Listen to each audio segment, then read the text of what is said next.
Hi and welcome. Today we will be starting with the first episode of Ask Dr. Devashish.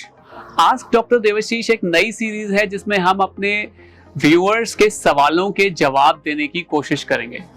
तो आज doctor Debashish basically क्या है, जो भी सवाल आपके मन में है, जो भी सवाल रीढ़ की हड्डी से रिलेटेड आपके दिमाग में है, चाहे वो सर्वाइकल स्पाइन का हो, थोरेसिक स्पाइन का हो, लंबर स्पाइन का हो, या जो कोई भी सवाल आपके मन में हो, उसको आप मेरे से कमेंट्स में पूछ सकते हैं और उसका मैं जवाब देने की कोशिश करूंगा।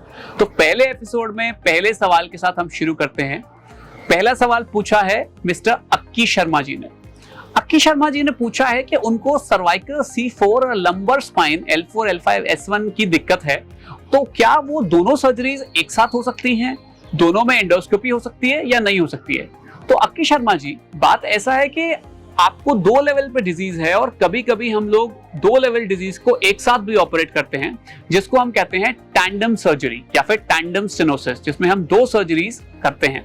पर डिपेंड करता है अक्की जी कि कितनी दिक्कत आपको दोनों है। हमारा टारगेट हमेशा ये होता है कि एक ही सर्जरी से पेशेंट का काम अगर चल सकता है तो चला दिया जाए।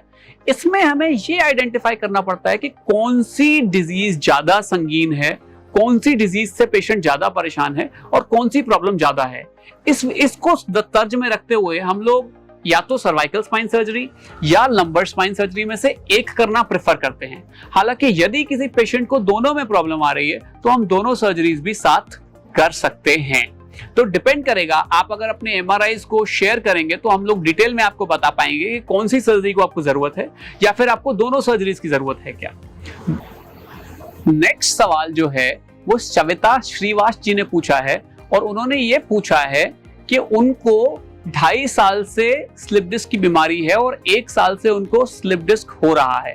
पहले वो 6 फुट से गिर गए थे, तो वो ये जानना चाहते हैं कि क्या इसका इलाज है। तो देखिए, यदि आपको लंबे समय से स्लिप डिस्क है तो अमूमन इसका इलाज दवाइयों, फिजियोथेरेपियों या इंजेक्शन से शायद अब ना हो पाए, क्योंकि इतने दिन परेशानी रहने के बाद ये सारे इलाज कारगर कम होते हैं। लेकिन फिर भी अगर आप अपने एमआरआई को अपने डॉक्टर को दिखाएंगे तो वो ये बता पाएंगे कि क्या इसमें इंजेक्शन की मदद से या फिजियोथेरेपी की मदद से आपको आराम दिया जा सकता है। पर यदि ये सब चीजें नहीं हो सकती तो आप डेफिनेटली सर्जरी के बारे में सोच सकते हैं। सर्जरी से आपको आराम जरूर मिलेगा और आप ठीक हो जाएंगे।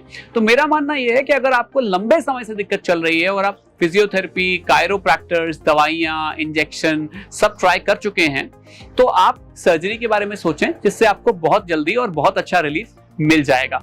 बहुत बहुत धन्यवाद आपका। नेक्स्ट सवाल पूछा है तौबा उनाम जी ने। उन्होंने ये पूछा है कि उनको कई दिनों से रीढ़ की हड्डी में दर्द रहता है और दर्द उनके घुटनों में और एड़ियों में भी जाता है और कई दिनों से वो दवाई ले रही हैं। डॉक्टर्स उनको दवाई दे देते हैं लेकिन फिर भी उनको आराम नहीं लग पा रहा है। तो देखिए तौबा जी, अगर आपको इस तरह की दिक्कत हो रही है तो आपको जरूरी है कि आप अपनी किसी स्पाइन सर्जन से डिटेल में जांच करवाएं।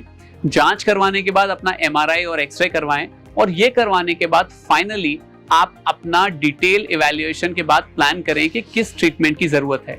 कभी कभी इसका इलाज बहुत अच्छी तरह से कायरोप्रैक्टर्स, फिजियोथेरेपी से हो जाता है, पर कभी कभी स्पेशल केसेस में इंजेक्शन भी देने पड़ते हैं, जिससे आराम पेशेंट को आ जाता है।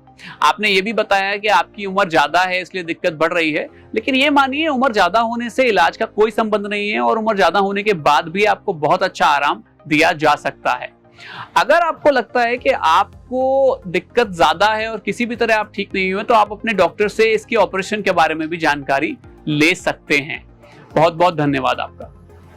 नेक्स्ट सवाल जो आपने पूछा गया है, उन्होंने अपना नाम तो नहीं बताया, लेकिन उनका जो टाइटल है वो है बेस्ट फ्रेंड। तो उनका सवाल ये है कि स्पाइनल एक्सटेंशन एक्सरसाइज करने की वजह से उनको स्पाइनल स्टेनोसिस हो गया है और पैरों में अब उनको दर्द जा रहा है और उनको दर्द की वजह नर्व पेन होता है। तो वो ये जानना चाहते हैं कि इसका नॉन ऑपरेटिव या फिर बिना सर्जरी के क्या इलाज है। तो देखिए, स्पाइनल स्टेनोसिस सर, सबसे पहले तो ये समझिए कि कभी भी आपको हो ही नहीं सकता स्पाइनल एक्सटेंशन एक्सरसाइज करने से। स्पाइनल स्टेनोसिस एक ऐसी बीमारी है जो कुछ मरीजों को बचपन से होती है और बाद में एग्रेवेट कर जाती है, और कुछ लोगों को ये परेशानी होती है आफ्टर एज में, जब डीजेनरेशन होने लगता है, जब आपकी एज रेगुलरली बढ़ती है। पर जो भी कारण हो, अगर आपको स्पाइनल स्टेनोसिस है और आपके पैरों में दर्द जा रहा है, तो इसका पहला इलाज हमेशा दवाइयां ही होती हैं। इसमें एंटी इंफ्लेमेटरी ड्रग्स दी जाती हैं, नर्व न्यूरोपैथिक पेन के लिए गाबापेंटिन और प्रीगाबालिन जैसी दवाइयां दी जाती हैं, और बहुत सारी रिहैबिलिटेशन की दवाइयां दी जाती हैं। इसके अलावा आप फिजियोथेरेपी का सहारा ले सकते हैं, कायरोप्रैक्टिस का सहारा ले सकते हैं, और इसके अलावा कायरोप्रैक्टिस के अलावा और भी बहुत सारे इलाज पॉसिबल हैं, जैसे कि आप लाइफस्टाइल मॉडिफिकेशन कर सकते हैं, योगा कर सकते हैं, फिजियोथेरेपी कर सकते हैं, एंड सो मेनी थिंग्स। पर यदि ये सब ना काम करें और आपका न्यूरोपैथिक पेन बढ़ता जाए, आप चलने फिरने के लिए मोहताज हो जाएं, तो स्पाइनल स्टेनोसिस को बहुत अच्छी तरीके से सर्जरी से ट्रीट किया जा सकता है, जिससे बहुत बढ़िया रिजल्ट आता है और पेशेंट्स बहुत जल्दी ठीक हो जाते हैं। स्पाइनल स्टेनोसिस कोई सीरियस बीमारी नहीं है और इसका इलाज पूर्णतः रूप से संभव है। धन्यवाद आपका। नेक्स्ट सवाल हमसे पूछा है आर विश्वकर्मा जी ने, और उन्होंने पूछा है कि स्पाइनल एंडोस्कोपी से कितने % डिस्क हम निकालते हैं। उन्होंने बताया है कि उन्होंने ये सुना है कि 80% डिस्क ही हम निकालते हैं। ये बहुत ही अच्छा सवाल है और इसका जवाब मैं विस्तार पूर्वक देना चाहूंगा। देखिए, डिस्क परसेंटेज का कोई चक्कर नहीं है। वो एक नॉर्मल डिस्क होती है जो 2 हड्डियों के बीच में लगी होती है, एक वो डिस्क होती है जो बाहर आ गई होती है, जो कि नस की जगह बैठी होती है। तो जो भी डिस्क नस की जगह बैठी हुई है वो कितनी भी हो सकती है। वो आपकी नॉर्मल डिस्क का 10% भाग हो सकता है, 20% भाग हो सकता है, 30% भाग हो सकता है, या उससे ज्यादा हो सकता है। तो हम एंडोस्कोपी करके पूरी की पूरी वो डिस्क जो अपनी जगह से बाहर आके नस को दबा रही है वो निकाल देते हैं, और वो डिस्क छूते भी नहीं जो कि ऑलरेडी नॉर्मल जगह पे बैठी हुई है, जो कुशन का काम कर रही है। तो इस डिस्क को जो कि दबा रही है नस को, इसको हम पैथोलॉजिकल डिस्क भी कहते हैं। इस डिस्क को पूरी तरह से निकाल दिया जाता है, नस को पूरी तरह से क्लीन किया जाता है और 100% डिस्क रिमूवल करते हैं, तभी पेशेंट को इतना अच्छा आराम आता है। एंडोस्कोपी से एक बात मैं और बताना चाहता हूं कि एंडोस्कोपी से जो डिस्क रिमूवल है वो ज्यादा अच्छा और ज्यादा फाइन होता है एज कंपेयर टू माइक्रोस्कोपी, क्योंकि एंडोस्कोपी में आपको पूरी कैनाल दिखाई देती है, माइक्रोस्कोपी में आप पीछे से जाते हैं। पर इसका मतलब ये नहीं है कि माइक्रोस्कोपी की कोई जगह नहीं है। कई जगह ऐसा होता है जहां पे माइक्रोस्कोपी ज्यादा कारगर होती है और एंडोस्कोपी कम। अगर आपको कंफ्यूजन है आपके लिए कौन सी सर्जरी बेस्ट रहेगी, तो फिर आपको एंडोस्कोपिक स्पाइन सर्जन से मिलना चाहिए, जो एंडोस्कोपी के बारे में भली बात ही जानते हैं और रेगुलरली एंडोस्कोपी करते हैं। वो आपको बता सकते हैं कि किस केस में एंडोस्कोपी बेटर है और किस केस में नॉर्मल माइक्रो डिस्केक्टमी बेटर है। बहुत बहुत धन्यवाद आपका।